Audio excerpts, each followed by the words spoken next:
A very good morning to all the students. Students, in our previous class, we were discussing about thermal expansion.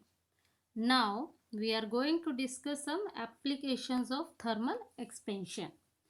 In our daily life, we observed many applications of thermal expansion. हमारी day to day life में बहुत सी ऐसी चीज़ें हैं जहाँ पर thermal expansion का use होता है. Let us see what these are. First is fixing iron rim on the wooden wheel. लकड़ी के व्हील पर, पहिए पर अंदर उसके आयरन की रिम की फिक्सिंग करना, ये भी एक एप्लीकेशन है थर्मल एक्सपेंशन की. We know that bullock cart have wooden wheels. To make them last longer, wooden wheels are fitted with iron rims. हमें पता है कि जो बुलक कार्ट होती है, घोड़ा गाड़ी है या बैलगाड़ी है, उसके जो व्हील होते हैं, देखे कभी वो कैसे होते हैं? लकड़ी के होते हैं. उनको लंबे समय तक चलने के लिए, अच्छे वो लंबे समय तक चले, हम उन वुडन व्हील के अंदर आयरन की रिम फिक्स कर देते हैं, उसके अंदर लगा देते हैं. The iron rim of a bullock cart wheel is made slightly smaller than a wooden wheel. जो आयरन रिम हम उसके अंदर लगा रहे हैं वुडन व्हील के अंदर, वो उससे थोड़ी सी हम छोटी रखते हैं, स्लाइटली स्मॉलर, हल्की सी छोटी रखते हैं. ऐसा हम किस लिए करते हैं? The iron rim is heated and due to heat it increases in temperature and expands. क्योंकि हमें पता है जब हम आयरन को, यानी उस आयरन रिम को हीट करेंगे, उस टाइम पे क्या होगा? हीट की वजह से जो आयरन है हमारी, उसका जो टेम्परेचर है वो इंक्रीज होगा और वो एक्सपैंड कर जाएगी. एक्सपैंड करने की वजह से क्या होगी? वो वुडन व्हील में एकदम अच्छे से फिक्स हो जाएगी, फिट हो जाएगी. और जब वो आयरन रिम कूल होगा, when the iron rim cools, it contract and fits tightly to the wooden wheel. जो हमारी आयरन रिम है वो क्या होगी? कूल होने पे, ठंडा होने पे कॉन्ट्रैक्ट हो जाएगी, सिकुड़ जाएगी और बिल्कुल एकदम से वुडन व्हील में टाइटली फिक्स हो जाएगी. एक और एप्लीकेशन है leaving gaps between two railway rails. जो हमने देखा है, जो रेलवे ट्रैक होता है उनमें जगह जगह पे, रेलवे ट्रैक में जगह जगह पे छोटे छोटे गैप छोड़ा होता है. ऐसा क्यों होता है? जैसे कि ये गैप दिया हुआ है, ऐसा इसलिए दिया गया होता है क्योंकि समर के टाइम पर जब बहुत ज़्यादा गर्मी होती है, उस टाइम पर क्या होता है, ये जो रेलवे ट्रैक है हमारा, ये एक्सपैंड कर जाता है, फैल जाता है. फैलने की वजह से क्या होगा? ये गैप भर जाएगा और ये स्ट्रेट रहेगा. अगर ऐसा नहीं होगा, if this not done, expansion of the track can cause them to bend. This can cause serious accidents. अगर हम ये गैप्स नहीं छोड़ेंगे तो क्या होगा? समर्स में ट्रैक तो एक्सपेंड होगा ही, फिर ये क्या होगा? अभी तो क्या है, गैप भर जाता है, एक्सपेंड होता है, फिर ये क्या होगा? बेंट हो जाएंगे, टेढ़े हो जाएंगे, और टेढ़े होने की वजह से क्या हो सकता है? काफ़ी सीरियस एक्सीडेंट भी हो सकते हैं. उसके अलावा एक और एप्लीकेशन है sagging of electric and telephone wires. Students, हमने देखा है समर्स में, गर्मियों में जब बहुत ज़्यादा तेज़ धूप होती है, तो जो हमारी इलेक्ट्रिक और टेलीफोन वायर्स है, हमने देखा है वो नीचे की तरफ ऐसे लटक जाती हैं. Sagging. Electric and telephone wires expand during summer. ऐसा इसलिए होता है क्योंकि समर के टाइम पे जो हमारी ये वायर्स हैं ये एक्सपैंड हो जाती हैं, फैल जाती हैं. फैलने की वजह से क्या होता है? दोनों साइड से ये पोल से अटैच होती है, इसके दोनों एंड. इसीलिए ये क्या करती है? दोनों पोल्स के बीच की जो वायर है वो नीचे की तरफ ऐसे लटक जाती है, सैग कर जाती है. और जब विंटर्स होता है, विंटर्स में क्या होता है? टेम्परेचर बहुत ज़्यादा कम हो जाता है. कम टेम्परेचर होने की वजह से ये वायर्स कॉन्ट्रैक्ट हो जाती हैं और जो इनका सैग है वो डिक्रीज हो जाता है, ये सीधी हो जाती है. One more application is in thermostat. Thermostat is a device that controls the temperature in a house or machine by switching the heat on and off as necessary. Or we can also say that it keeps the appliances within a limited temperature range. क्या मतलब हुआ इसका? Thermostatic इस तरह की device होती है जब हम उसे अपने घरों में या बड़ी मशीन्स में या किसी अप्लायंस में, इलेक्ट्रिक अप्लायंस में जब हम उसको लगा देते हैं, तो जैसे ही एक उसके बाद हमें एक सेट लिमिट रहती है उस अप्लायंस की कि इतने से इतने टेम्परेचर के बीच में ये अच्छे से प्रॉपरली वर्क कर सकता है. जब उस लिमिटेड रेंज से बाहर जो टेम्परेचर है वो जाने लगता है, तो ये थर्मोस्टेट क्या करता है, ऑटोमेटिकली अपने आप को ऑन और ऑफ करके उस हीट को, जितनी हीट हमें रिक्वायर्ड है उतनी हीट के अकॉर्डिंग ये वर्क करता है. इससे क्या होता है, हमारे जो अप्लायंसेस हैं वो खराब होने से बच जाते हैं. Thermostat is a device which is made by riveting two metal strips, usually one of brass and the other one of iron. इसके अंदर दो मेटल स्ट्रिप्स यूज करते हैं हम, एक ब्रास की होती है और एक आयरन की होती है, उसके एंड पे लगा देते हैं. It is used in fire alarms. Fire alarms में भी हम इसे यूज कर सकते हैं, रेफ्रिजरेटर्स में, इलेक्ट्रिक ओवन्स में, रूम हीटर्स में, automatic electric iron, geyser etcetera. इन सब चीज़ों में हमारे पास, हमने ऑटोमेटिक आयरन भी देखी है अपने घर में, जो प्रेस होती है वो गर्म होती है और जब वो बहुत ज़्यादा गर्म हो जाती है तो हमने देखा वो ऑटोमेटिकली बंद हो जाती है और फिर जब वो ठंडी हो जाती है तो फिर से अपने आप ऑन हो जाती है. ये कौन करता है, ये काम ही थर्मोस्टेट का होता है. थर्मोस्टेट यही काम करता है. उसके बाद और कहाँ यूज होता है थर्मल एक्सपेंशन का, automatic fire alarm. Automatic fire alarm is based on bimetallic strip. इसमें भी दो तरह के स्ट्रिप यूज करते हैं. In this alarm, an electric bell is connected to a battery through a bimetallic thermo switch. इसमें हम क्या करते हैं, जो हमारी बैटरी होती है उसके साथ हम इलेक्ट्रिक बेल को अटैच कर देते हैं बायमेटेलिक थर्मो स्विच के द्वारा. When a fire breaks out, the bimetallic strip gets heated and bent to complete the circuit. जैसे ही फायर ब्रेक होती है यानी कि आग लगती है, आग लगने की वजह से क्या होता है, ये जो बायोमेटेलिक स्ट्रिप थी ये हीट हो जाती है.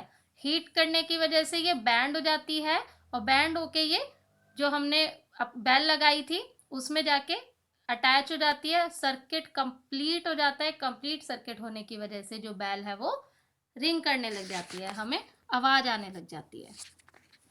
स्टूडेंट, ये हमारी कुछ एप्लीकेशंस थी थर्मल एक्सपेंशन की.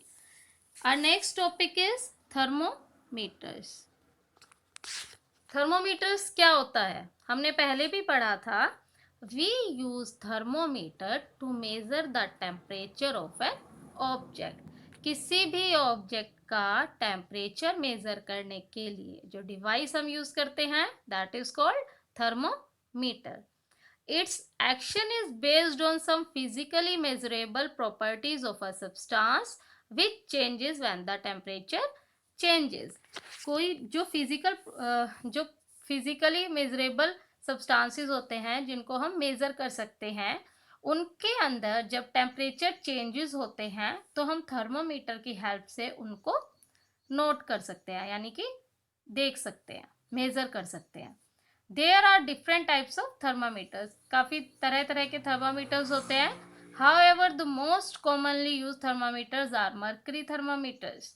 काफ़ी तरह के थर्मामीटर होते हैं लेकिन जो सबसे ज़्यादा कॉमनली यूज थर्मामीटर होता है वो कौन सा होता है, मर्करी थर्मामीटर्स.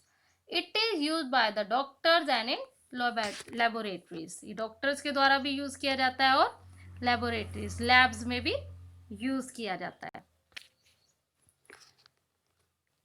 उसके बाद नेक्स्ट टॉपिक है स्केल्स ऑफ थर्मामीटर. हम इस थर्मामीटर को रीड कैसे करते हैं ये देखेंगे हम.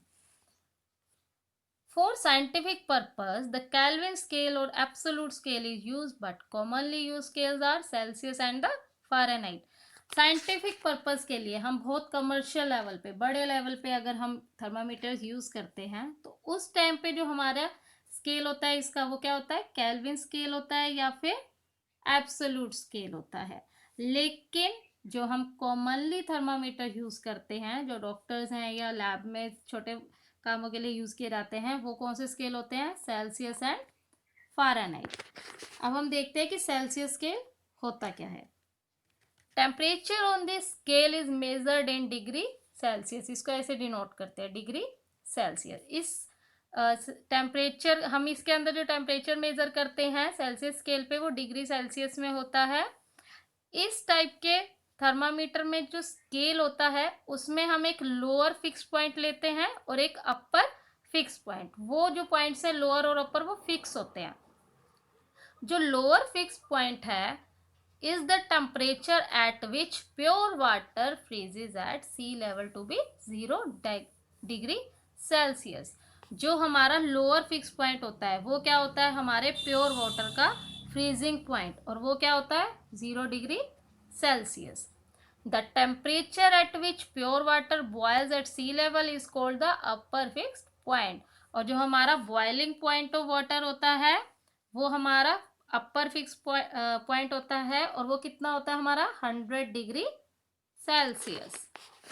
और इसके बीच का जो गैप है, जो लोअर फिक्स पॉइंट और अपर फिक्स पॉइंट यानी कि 0 और 100 डिग्री सेल्सियस के बीच का जो गैप है, उसमें बीच में 100 इक्वल पार्ट्स में डिवाइड कर देते हैं, और हर इक्वल पार्ट किसके बराबर है, 1 डिग्री सेल्सियस के बराबर होता है। उसके बाद आता है हमारा the Fahrenheit scale. Temperature measured on this scale is degree Fahrenheit. जैसे हम सेल्सियस स्केल में डिग्री सेल्सियस में टेम्परेचर मेजर कर रहे थे, सेम उसी तरीके से जो हमारा फ़ारेनहाइट स्केल है उसमें डिग्री फ़ारेनहाइट में हम अपना टेम्परेचर मेजर करते हैं, और उसे हम कैसे लिखते हैं, डिग्री फ़ारेनहाइट।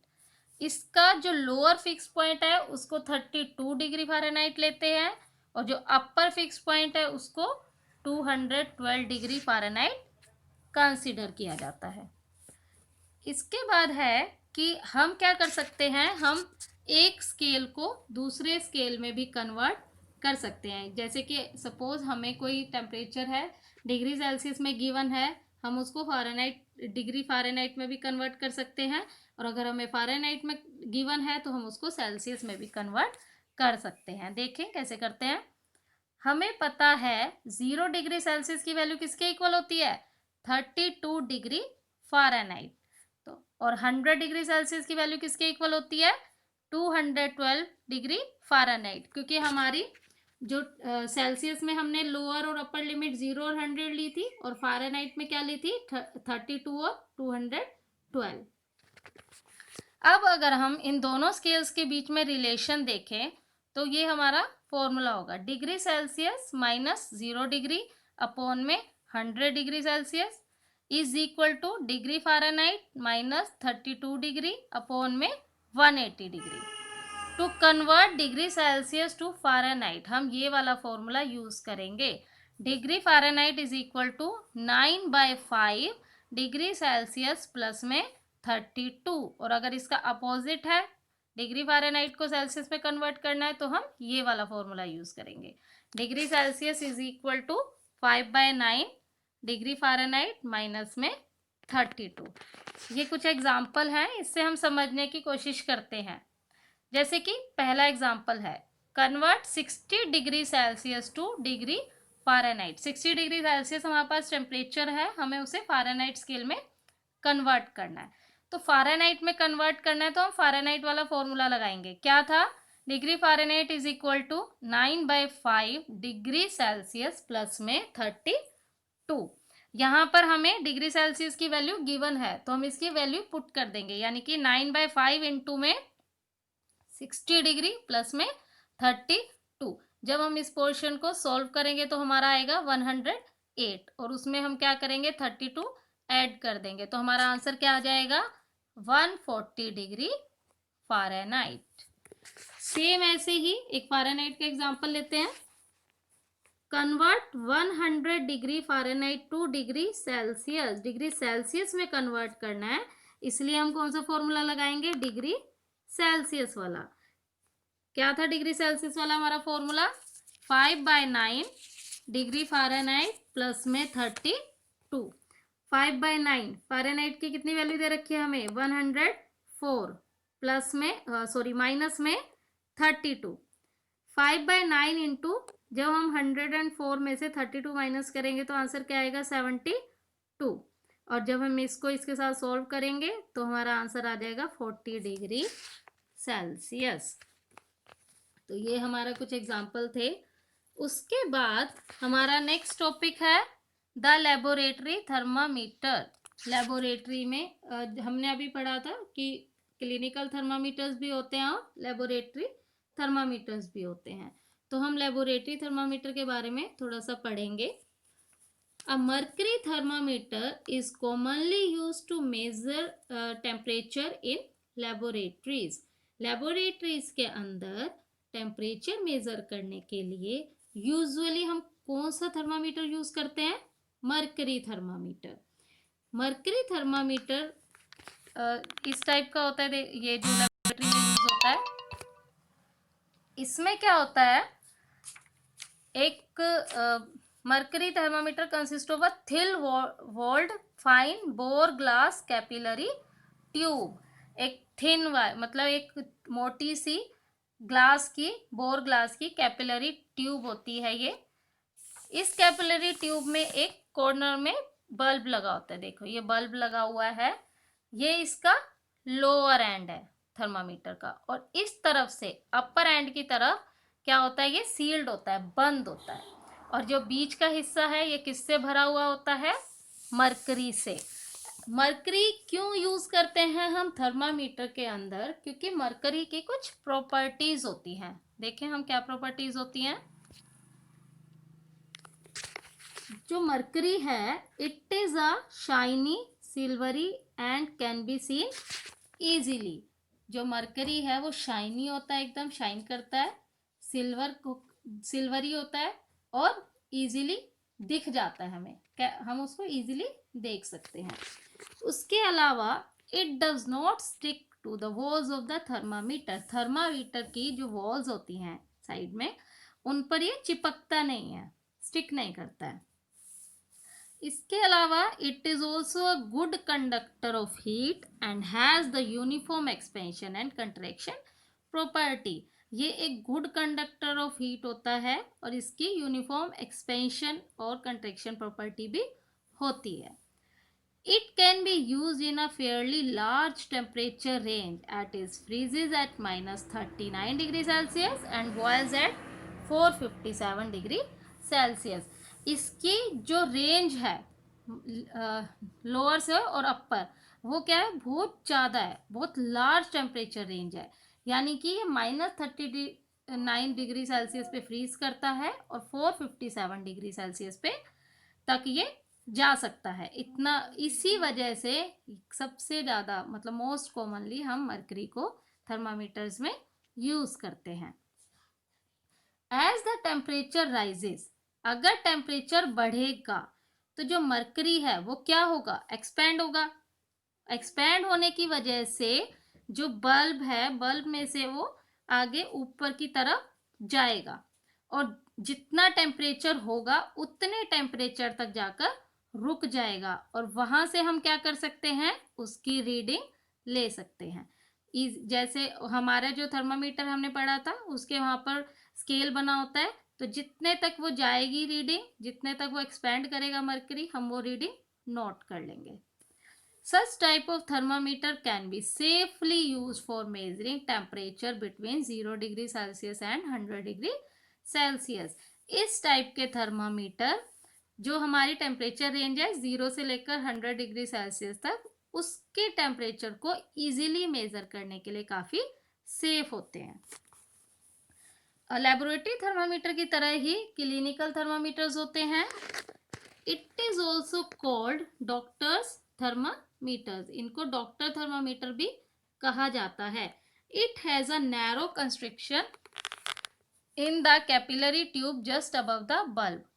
इसके अंदर क्या है? देखो यहाँ पर यहाँ पर बल्ब के बाद ये एकदम से यहाँ पे पतला सा हो जाता है, कंस्ट्रिक्शन हो जाती है।